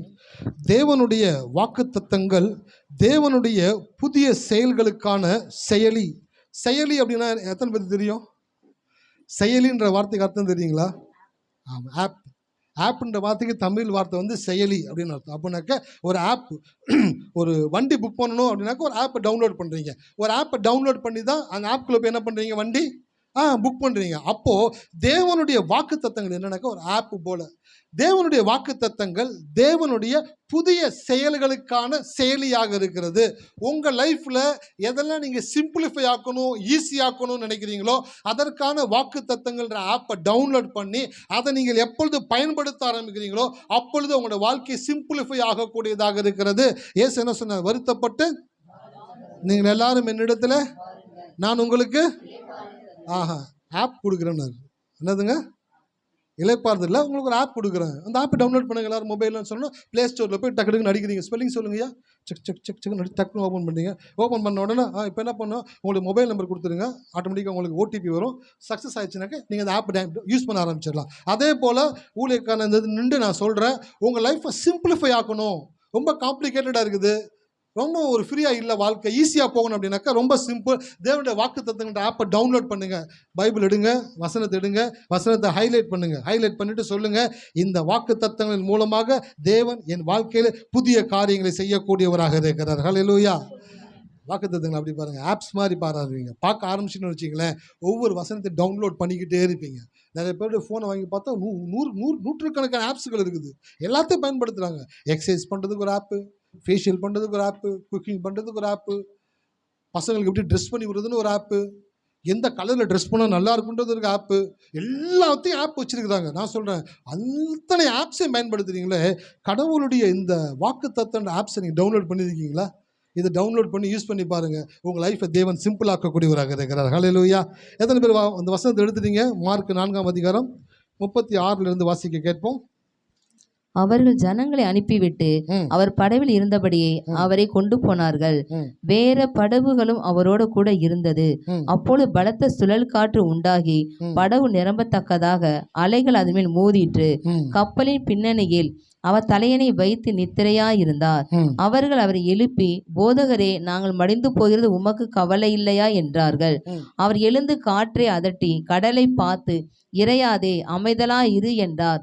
அப்பொழுது காற்று நின்று போய் மிகுந்த அமைதல் உண்டாயிற்று. அவர் அவர்களை நோக்கி, ஏன் இப்படி பயப்பட்டீர்கள்? ஏன் உங்களுக்கு விசுவாசம் இல்லாமல் போயிற்று என்றார். அவர்கள் மிகவும் பயந்து, இவர் யாரோ, காற்றும் கடலும் இவருக்கு கீழ்ப்படுகிறதே என்று ஒருவரொருவர் சொல்லிக் கொண்டார்கள். ஆமென், ஹல்லேலூயா. இந்த சப்ஜெக்ட் எல்லாத்துக்குமே தெரியும், ஆமாவா இல்லைங்களா? எல்லாத்துக்கும் தெரிஞ்ச சப்ஜெக்ட் தான். எப்போல்லாம் தெரிஞ்ச சப்ஜெக்டை படிக்கிறோமோ அப்போ தான் கொஞ்சம் உஷாராக இருக்கணும். ஏன்னாக்க தெரிந்த விஷயங்களை மறுபடியும் செய்யும் பொழுது தான் நமக்குள்ளே ஒரு அசால்ட்னஸ் இருக்கும். ஆனால் அதை தாண்டி இதில் என்ன இன்னும் இருக்குதுன்னு சொல்லி நீங்கள் உற்று கவனிக்கும் பொழுது உங்களோட கூட தேவன் பேசக்கூடியவராக இருக்கிறாரு. பாருங்கள், இயேசுவும் சீசர்களும் படகுல போய்கிட்டு இருக்கிறாங்க.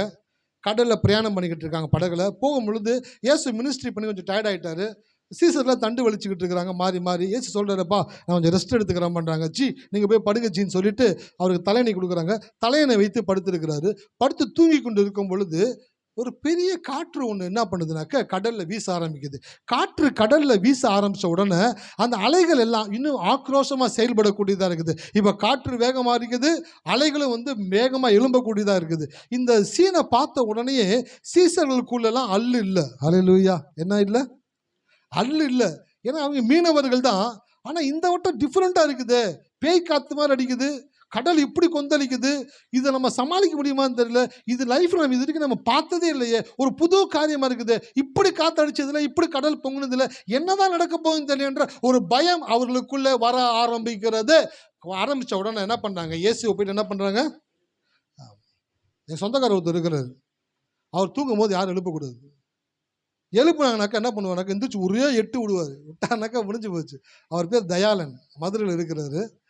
ஆனால் அவர் எழுப்புறதுக்கு எல்லாரும் பயப்படுவாங்க. அவங்க அம்மா, அவங்க தங்கச்சிங்க, தம்பிங்க யாருமே, நான் தயாளனை பார்க்கணும், ஆனால் தூங்கிட்டு இருக்கிறாருப்பா, நான் அர்ஜென்ட்டு கொஞ்சம் எழுப்பிடுவேன். இதே அவனை போய் எழுப்பி அவன் அடி வாங்குது, போப்பா நீ வேறு, அவனை எழுப்ப முடியாதுப்பா. யோசிப்பேன் என்னடான்னு சொல்லிட்டு. அன்றைக்கி ஒரு நாள் வீட்டில் கையா முய்யான்னு சவுண்டு கேட்குது. காம்பவுண்டு வீடு நாங்கள் குடியிருந்தது 1 2 3 4 5 வீடு இருக்கும். நாங்கள் மொதல் வீட்டில் இருந்தோம், அவங்க 3ஆவது வீட்டில் இருந்தாங்க. நடுவில் ஒருத்தன் குடியிருந்தாங்க. கையா முய்யான்னு சவுண்டு கேட்குது. வேகமாக ஓடி போய் சித்தப்பா யாப்போம் ஓடி போய் என்னென்னு பார்க்குறேன். பார்த்தாக்கா யாரோ எழுப்பியிருக்காங்க. அவரை தங்கச்சி யாரோ ஒருத்தங்க போட்டு ஒரு விட்டாரு பாருங்க. அந்த பொண்ணு விழுந்து ஓடு கத்தி அழுதுகிட்டு இருக்குது. அவங்க அம்மா தம்பிங்களாம் வந்துட்டாங்க. என்னடா நீ மனுஷனா மிருகமா, தூக்கத்தில் எழுப்புனாங்கன்னா அப்படி ஒன்று இதுதான். அவன் சொல்லுவான், என்னை தூக்கத்தில் யார் எழுப்புனாலும் எனக்கு பிடிக்காது அப்படின்னு சொல்லிட்டு திருப்பி போய் படுத்துட்டாரு. ஹல்லேலூயா. இயேசு தூங்கிட்டு இருக்கிறாரு. சீசர்கள் என்ன பண்ணாங்க, அவரை போய் எழுப்பி என்ன சொல்றாங்க வாசிங்க. கப்பலின் பின்னணியில் அவர் தலையணை வைத்து அவர்கள் அவரை எழுப்பி, போதகரே, நாங்கள் மடிந்து போகிறது உமக்கு கவலை இல்லையா? டேய், தூங்கிக்கிட்டு இருக்கிறவர்கிட்ட என்னடா சம்பவம் பேசுறீங்க? அவர் தூங்கிட்டு இருக்கிற மனுஷனை எழுப்பி நாங்கள் மடிந்து போகிறது உமக்கு கவலை இல்லையா அப்படின்னு கேட்குறாங்க. சொன்ன உடனே இயேசு என்ன பண்ணானாக்க அவங்க கிட்ட டீல் பண்ணவே இல்லை. யார்கிட்ட பேசல? அவங்க கிட்ட பேசல. இழந்து எதிர்கிட்ட பேசுறாரு. லைஃப்ல ஒன்று தெரிஞ்சுக்கோங்க, நம்மளை டீஸ் பண்ற மாதிரி யாராச்சும் பேசினாங்கனாக்க கடுப்பு ஏற்றுறவங்ககிட்ட கம்முனும் உசுப்பு ஏற்றுறவங்ககிட்ட உம்முன்னு இருந்தா வாழ்க்கை ஜம்முன்னு இருக்கும். சீசர் எழுப்பி என்ன கேட்குறாங்க, ஜி ஹெல்ப் பண்ணுங்க ஜின்னு கேட்டிருந்தா பரவாயில்ல, நாங்கள் சாகுறமே உங்களுக்கு கவலை இல்லையா? எப்படிப்பட்ட ஒரு கொஸ்டின் வைக்கிறாங்க பாருங்க. நானும் நினச்சிங்க 2 பேர்த்த பிடிச்சி உள்ளே தள்ளி விட்டுருப்பேன், போங்கடான்னு. நீங்கள் இருந்த 5 பைசாவுக்கு பிரயோஜனம் கிடையாது, அது கடலில் போய் சேருங்க நான் சொல்லி அனுப்பிச்சி விட்டுருப்பேன். ஆனால் இயேசு எழுந்துச்சு என்ன பண்ணுறாரு பாருங்க. அவர் எழுந்து காற்றை அதட்டி கடலை பார்த்து, இறையாதே, அமைதலாயிரு என்றார். மிகுந்த அமைதல் உண்டாயிற்று. சார், சீசர்கள் தான் கேட்க மாட்டாங்க சொல்றத. காற்றும் கேட்குது, கடலும் கேட்குது இயேசுனுடைய வார்த்தையை. ஆனால் இயேசு எப்படிப்பட்ட மனநிலையோடு கூட இருந்தார் என்பதை நான் மையப்படுத்த விரும்புகிறேன். ஏன்னாக்க எவர்களுடைய மனம் புதிதாகிறதோ அவர்கள் காற்றின் திசையையும் கடலின் சீற்றத்தையும் அடக்கக்கூடிய ஆற்றல் உள்ளவர்களாய் தேவன் மாற்றுகிறார். ஹல்லேலூயா. எத்தனை பேர் இருக்கீங்க? உங்கள் மனசு புதுசாயிருச்சுனாக்க நீங்கள் புதுசாக திங்க் பண்ண ஆரம்பிச்சிருவீங்க. ஏன் நீங்கள் பழசை திங்க் பண்ணுறீங்க தெரியுங்களா?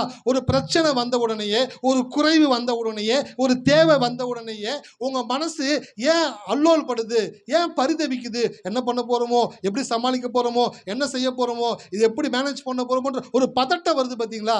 விசுவாசிக்கிறவன் எப்போ பதட்டம் உங்களுக்குள்ள வருதோ அப்போ நீங்க உங்களுடைய மனம் புதிதாகவில்லை, நீங்கள் பழைய மனநிலையில் இருக்கிறீர்கள் என்று உங்களை நீங்களே உணர்த்தி கொள்ளுங்கள்.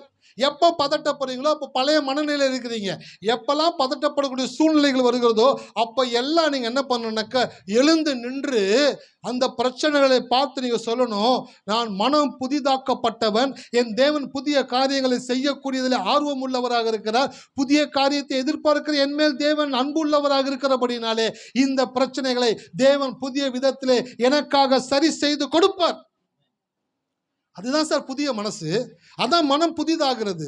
பிரச்சனையை பார்த்தோன்னே சோர்ந்து போகிறது கிடையாது. பிரச்சனையை பார்த்த உடனே புதுசாக பேச ஆரம்பிக்கணும். என்ன பேச ஆரம்பிக்கணும்? சீசர்களும் படகுல தான் இருந்தாங்க, இயேசுவும் படகுல தான் இருந்தாங்க. இயேசுக்கும் கடல் பொங்குச்சு, சீசர்களுக்கும் கடல் பொங்குச்சு. இயேசுக்கும் காத்தடிச்சிச்சு, சீசர்களுக்கும் காத்தடிச்சிச்சு. இயேசு சொன்னார், 2 பேர் என்ன பண்ணாங்க? வீடு கட்டினாங்க. ஒருத்தர் எதில் கட்டினா? கண்மலையில் கட்டினா. இன்னொருத்தர் எதில் கட்டினா? மணலில் கட்டினா. 2 பேர்த்துக்கு காத்தடிக்குது, புயல் வருது, தண்ணி வருது. யாருடைய வீடு அழிஞ்சு போச்சு?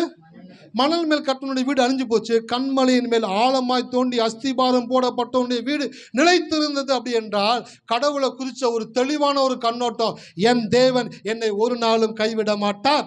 அல்லேலூயா. புதுசாகணும், மனசு புதுசாகணும். விஷயத்தை பார்த்த உடனே பழைய திங்கிங் வரக்கூடாது. எங்கள் அப்பா அடிக்கடி சொல்லுவார், பழைய குருடி கதவை திரடி அப்படின்னாக்க எந்த ஒரு விஷயம் வந்தாலும் உடனே பழசாக திங்க் பண்ணிக்கூடாது. இந்த மாணவர்கள் உட்காந்துருக்க எல்லாத்துக்கும் சொல்கிறேன், இனி உங்கள் லைஃப்பில் எந்த ஒரு காரியங்கள் வந்தாலும் நீங்கள் உங்கள் மைண்டு பழசாக திங்க் பண்ணக்கூடாது, புதுசாக திங்க் பண்ண ஆரம்பிக்கணும். ஏன்? நீங்கள் எல்லாம் புதிய சிருஷ்டிகளாக இருக்கிறீர்கள். ஹல்லேலூயா. நீங்களாம் யாருங்க? New creation. அப்போ கடவுள் புது சிருஷ்டியை உண்டாக்குனாருன்னா எப்படி உண்டாக்கியிருப்பாரு? ஒன்றை போல ஒன்றை உண்டாக்கல, உங்களை மாத்திரம் தேவன் யுனிக்காக படைத்திருக்கிறார். ஆதார் கார்டில் போய் கை வைக்கிறீங்களா? உங்கள் கை வச்சா மட்டும் தானே வேலை ஆகுது, இல்லை வேற கை வச்சா ஒர்க் ஆகுதா?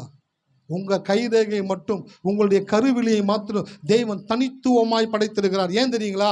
கடவுளுக்கு புதுசாக படைக்கிறதுனா ரொம்ப பிடிக்கும். ஒரே மாதிரி 7 பேர் உலகத்தில் இருப்பாங்கன்றாங்க. 7 பேரை நிற்க வச்சு பார்த்தீங்கன்னாக்க 7 பேருடைய கைரேகை வேற வேற இருக்கும். ஹல்லேலூயா. யோசிச்சேன், எப்படி ஆண்டவர்? அதில் தாண்டா நான் எக்ஸ்பர்ட்டு. என்னதுங்க? புதுசாக படைக்கிறதா தாண்டா நான் எக்ஸ்பர்ட்டு.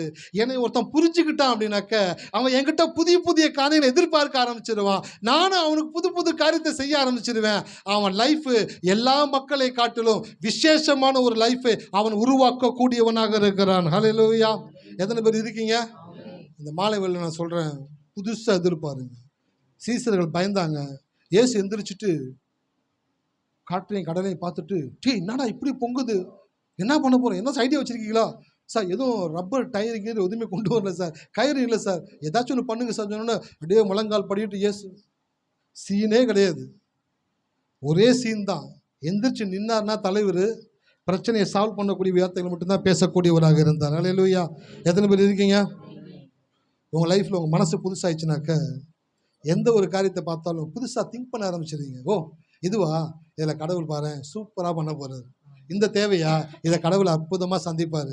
இந்த பிரச்சனையா, இந்த பிரச்சனையை என் தேவன் ரொம்ப அற்புதமாக எனக்காக பண்ணி கொடுப்பாரு. எனக்கு இந்த தேவன் அற்புதம் பண்ண போகிறாரு, இந்த அதிசயங்களை கர்த்தர் எனக்காக செய்ய போகிறார் அப்படின்னு உங்கள் மனசு புதுசாக திங்க் பண்ண ஆரம்பிச்சிடும். ஹல்லேலூயா. எத்தனை பேர் இருக்கீங்க? புதிய மனம் உடையவர்களுக்கு தேவன் புது அபிஷேகத்தை கொடுக்கக்கூடியவராக இருக்கிறார். இந்த இரவு வேளையில் ஒரு புதிய அபிஷேகத்தை உங்கள் மேல் ஆவியானவர் ஊற்றக்கூடியவராக இருக்கிறாரு. தாவீதினுடைய சிரசின் மேலே சாமுவேல் அந்த ராஜாவுக்குரிய அபிஷேக தைலத்தை ஊற்றும் பொழுது அன்றைக்கு வரைக்கும் ரொம்பவும் எளிமையாக இருந்த அந்த தாவீது அந்த நாள் முதற்கொண்டு கர்த்தருடைய ஆவியானவர் தாவீதோடு கூட இருந்தார் என்று வேதம் சொல்லுகிறது. இன்னைக்கு நான் சொல்கிறேன், உங்கள் மனசை நீங்கள் புதுசாக்கிட்டீங்கன்னாக்க உங்கள் மேலே ஒரு புதிய அபிஷேகத்தை ஆவியானவர் ஊற்றக்கூடியவராக இருக்கிறாரு. எங்கே போனாலும் நீங்கள் தான் ஃபஸ்ட்டாக இருப்பீங்க. எங்கே போனாலும் உங்கள் மேலே ஒரு ஒளி இருக்கும். எங்கே போனாலும் கடவுளுடைய கிருபை உங்களை மட்டும் தனியாக காட்டும். நீங்கள் எங்கே போய் இருந்தாலும், நீங்கள் லட்சத்தில் இருந்தாலும் கோடியின் மத்தியில் இருந்தாலும், உங்களை மாத்திரம் தேவன் தனித்துவம் உள்ளவர்களாய் பிரதிபலிக்க செய்யக்கூடிய ஒளியை உங்கள் மேல் தேவன் வீச செய்யக்கூடியவராக இருக்கிறார். ஹல்லேலூயா. மாலை வரல புதிய காரியங்களை எதிர்பாருங்க. உங்கள் அப்பாவுக்கு புதுசாக பண்ணுறதுனா ரொம்ப பிடிக்கும். உங்கள் அப்பாவுக்கு புதுசாக பண்ணுறதுனா ரொம்ப பிடிக்கும். யார் புதுசு எதிர்பார்க்குறாங்களோ அவங்களும் அவருக்கு ரொம்ப பிடிக்கும். ஆகையினால புதிய விதத்தில் உங்களுடைய மனதை புதிதாக்குங்க. பழைய மனசை தூக்கி போட்டுருங்க. பழைய மனசை எடுத்து போட்டுருங்க. பழைய சிந்தனை, பழைய யோசனை, பழைய நினைவு அதெல்லாம் தூக்கி போட்டுட்டு இன்றைக்கி சொல்லுங்கள், ஆண்டவரே எனக்கு ஒரு புதிய இருதயத்தை கொடுங்க ஆண்டவரே, ஒரு புதிய மனதை கொடுங்க ஆண்டவரே, ஒரு புதிய எண்ணத்தை கொடுங்க ஆண்டவரே. என் வாழ்க்கையில் இனி நான் ஒரு நாளும் தோல்வியை குறிச்சோ, பயத்தை குறிச்சோ, சந்தேகத்தை குறிச்சோ, பலவீனத்தை குறிச்சோ, வியாதியை குறிச்சோ, எதிர்காலத்தை குறிச்சோ நான் கவலைப்பட போறதில்லை. இந்த நாள் முதற்கொண்டு நான் ஒரு புதிய இருதயம் உடையவனாய் மாறுகிறேன். என் தேவன் என் வாழ்க்கையில புதிய காரியங்களை செய்யக்கூடியவராக இருக்கிறார். என்னை ஒரு புது துருத்தியாக என் மனது மாறுகிறதற்காக நன்றி. அதுல புது ரசத்தை வார்க்கிறதற்காக நன்றி. என் மனம் புதிதாகிறதுனாலே என் வாழ்க்கையை மறுரூபமாக்குகிறதற்காக நன்றி ஆண்டவரே. ஆமென், ஆமென், ஆமென், ஆமென், ஆமென். ஹல்லேலூயா. எத்தனை பேர் இருக்கீங்க? புதுசாக பாருங்கள். ஒரு குழந்தைக்கு கண்ணு தெரியல பிறந்ததுலேருந்து. அந்த குழந்தைக்கு கண் ஆப்ரேஷனுக்கு ரெடி பண்ணுறாங்க. அந்த குழந்தைக்கு கண் ஆப்ரேஷன் போகுது. ஆப்ரேஷன் முடிஞ்சிருச்சு. ஆப்ரேஷன் முடிஞ்சு அந்த கட்டெல்லாம் கட்டியிருக்காங்க. அந்த கட்டெல்லாம் பிரிக்கிறாங்க. பிரிச்சுட்டு அந்த குழந்தைக்கு வந்துட்டு கண்ணை திறக்குது. அப்படியே கண் அப்படியே மெல்லிசாக அப்படியே திறந்து பார்க்குது. திறந்து பார்த்த உடனே அந்த கேமராவை காட்டுறாங்க. அந்த குழந்தையுடைய கண்ணு அது அத்தனை நாள் வரைக்கும் திறந்து தான் இருந்துச்சு. ஆனால் தெரியல, இருட்டாக இருந்துச்சு. இப்போ ஆப்ரேஷன் பண்ண உடனே கண்ணு தெரிய ஆரம்பிச்சிருச்சு. தெரிஞ்ச உடனே அந்த குழந்தை அந்த பார்க்குற அந்த சீனை பார்க்கணுமே, அப்படியே பிரமிப்பாக பார்க்குது. ஓ, இப்படிலாம் இருக்குதா? இத்தனை நாள் என் வாழ்க்கையில் ஒரே இருட்டாக தான் இருந்துச்சு. இப்போ இவ்வளோ வெளிச்சம் இருக்குது, இவ்வளோ கலர் இருக்குது. இவங்க தான் எங்கள் அம்மாவா, இவங்க தான் எங்கள் அப்பாவா, எல்லாத்தையும் பார்க்குது. அந்த குழந்தை கண்ணில் தண்ணி ஊற்றுது பாருங்க. ஏன்? இத்தனை நாள் இருட்டாக இருந்துச்சு கண்ணு. இப்போ கண்ணு திறந்த உடனே அந்த குழந்தை எல்லாத்தையும் பார்க்கக்கூடிய விதத்தில் மாறிடுச்சான். எல்லாமே புதுசாக தெரியுது. இது வரைக்கும் இருட்டாக பார்த்துக்கிட்டே இருந்துச்சு, இப்போ எல்லாத்தையும் புதுசாக பார்க்க ஆரம்பிக்குது. இன்றைக்கு நான் சொல்லுகிறேன், உங்களுடைய மனதில் இருக்கக்கூடிய இருளை தேவன் நீக்கி உங்களுடைய கண்ணை இன்னைக்கு தேவன் தெளிவாக்கி உங்களுடைய கண்ணை திறந்து பார்க்கும் பொழுது எல்லாத்தையும் புதுசாக பாருங்கள். புதுசாக பாருங்கள். கடவுளை புதுசாக பாருங்கள். கடவுளை புதிய விதத்தில் அணுகுங்க. புதிய விதத்தில் அவர்கிட்ட உரிமை இருக்குது. உங்களுக்கு உரிமை இருக்கா இல்லையா? அவருடைய நாமத்தின் மேல் விசுவாசம் உள்ளவர்களை அவர் ஏற்றுக்கொண்டவர்கள் எத்தனை பேர்களோ அத்தனை பேர்களும் தேவனுடைய பிள்ளைகளாகும்படிக்கு அவர்களுக்கு உங்களுக்கு அதிகாரத்தை கொடுத்துருக்குற. நீங்க உங்க அப்பா கிட்ட நீங்க புதுசா எதிர்பாருங்க, புதுசா கேளுங்க அப்படின்ற. நீங்க கேட்கறத அவர் சந்தோஷமா ஏற்றுக்கொண்டு உங்களுக்கு செய்யறதுல அதிக ஆசை உள்ளவராக இருக்கிறார். ஹல்லேலூயா. இந்த அப்பா எனக்கு ரொம்ப பிடிச்சிருக்கு. இந்த அப்பா எனக்கு ரொம்ப பிடிச்சிருக்கு. இந்த 2026 உங்க லைஃப்ல பல இருதயத்தை எடுத்து போட்டுருங்க, பல மனசை எடுத்து போட்டுருங்க. புதிய எண்ணத்தோடு கடந்து வாங்க. புதிய காரியங்களை யோசிங்க. ஒவ்வொரு வினாடியும் புதிய காரியங்களை சிந்திக்கக்கூடிய புது சிருஷ்டிகளாய் தேவன் உங்களை படைத்திருக்கிறபடியினாலே நீங்கள் போகும் பொழுதும் ஆசீர்வதிக்கப்பட்டிருப்பீர்கள், நீங்கள் வரும் பொழுதும் ஆசீர்வதிக்கப்பட்டிருப்பீர்கள். உனக்கு விரோதமாய் உருவாக்கப்படும் எந்த ஆயுதமும் வாய்க்காதே போகும். நான் சொல்றேன், உங்க மனசை புதுசாக்குங்க. ஆண்டவர், இந்த பலவீனத்திலேயே என் லைஃப் போயிருமா? பழைய மனசு, பழைய துருத்தியில் வாக்குத்தத்தத்தை வச்சா கூட வாக்குத்தத்தை கிழிச்சிட்டு போயிடும்.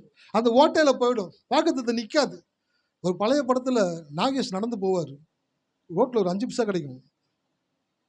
ரொம்ப பசி பட்னியில் அப்படியே கண்ணு இருட்டும். 5 பைசா கிடைச்சோன்னு எடுத்து ஜோபில் போட்டுருவார். ஜோபில் போட்டு அப்படியே போவார்.